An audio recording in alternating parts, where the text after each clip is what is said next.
Botticelli Casuals, the real casuals. Botticelli and Raphael, shirts and trousers.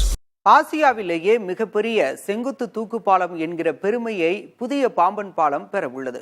பாலத்தின் மற்ற பகுதிகள் கடலில் அஸ்திவாரம் இறக்கி கட்டப்பட்டாலும் தூக்குப்பால பகுதியில் 72 மீட்டர் கரையோரத்தில் உருவாக்கப்பட்டு நடுப்பகுதியில் ரெடிமேடாக இணைக்கப்பட்டது.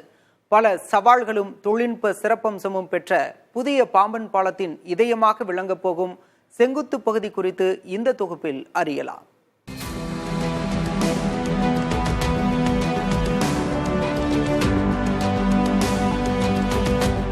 பழைய பாம்பன் பாலத்திற்கு மாற்றாக புதிய பாம்பன் பாலத்தை அமைக்க தேவை ஏற்பட்ட போது செங்குத்து தூக்கு பாலமே சிறந்தது என ரயில்வே துறையின் பொறியியல் அதிகாரிகள் பலரும் யோசனையை முன்வைத்தனர். பழைய பாம்பன் பாலத்தில் கப்பல் செல்லும் பகுதி கைபோல திறக்கும்.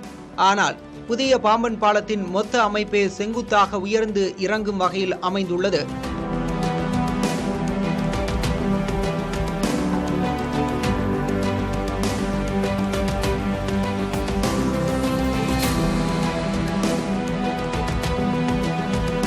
புதிய பாம்பன் பாலம் கட்டும்போது ஏற்பட்ட மிகப்பெரிய சவாலே செங்குத்து பகுதியை அமைப்பதுதான்.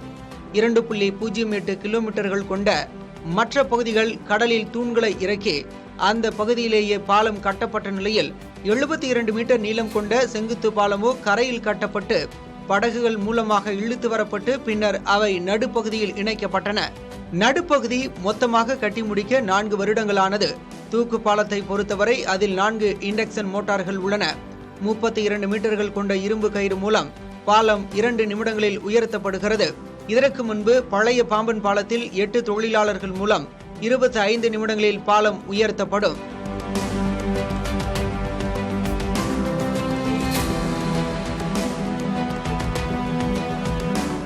தூக்குப்பால பகுதியில் தண்டவாளங்கள் பொருந்தி உள்ளதா, எவ்வளவு வேகத்தில் ரயில்கள் இயங்குகின்றன, தூக்குப்பால பகுதியில் அதிர்வுகள் என்ன போன்றவற்றை கண்காணிப்பதற்கு தனித்தனியே சென்சார்கள் அமைக்கப்பட்டுள்ளன. 4 மோட்டார்கள் உள்ள நிலையில் 2 மோட்டார்கள் மட்டுமே செயல்படும். மீதமுள்ள 2 மோட்டார்கள் ஸ்டெப்னியாக வைக்கப்பட்டுள்ளது. தூக்குப்பாலத்தில் அதி உயரத்தில் இருக்கக்கூடிய அனிமாமீட்டர் காற்றின் வேகத்தை கண்காணித்துக் கொண்டே இருக்கும்.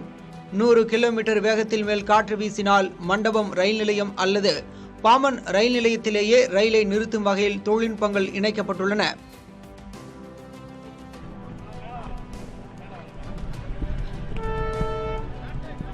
புதிய பாம்பன் பாலத்தில் மணிக்கு 75 கிலோமீட்டர் வேகத்தில் ரயில்களை இயக்க முடியும் என்பதால் தூக்கு பாலத்தின் தரம் மற்றும் பரிசோதனை பாம்பன் பாலத்திற்கான அனுமதியை வழங்கிய உயர் கமிட்டி 4 முறை பாலத்தின் செங்குத்து பகுதியை பல விதங்களில் ஆய்வு செய்தது. அதன் பின்னரே தற்போது புதிய பாலம் திறக்கப்பட உள்ளது. புதிய தலைமுறைக்காக ஒளிப்பதிவாளர் சதீஷ்குமாருடன் செய்தியாளர் பால வெற்றிவேல், நவநீத கிருஷ்ணன்.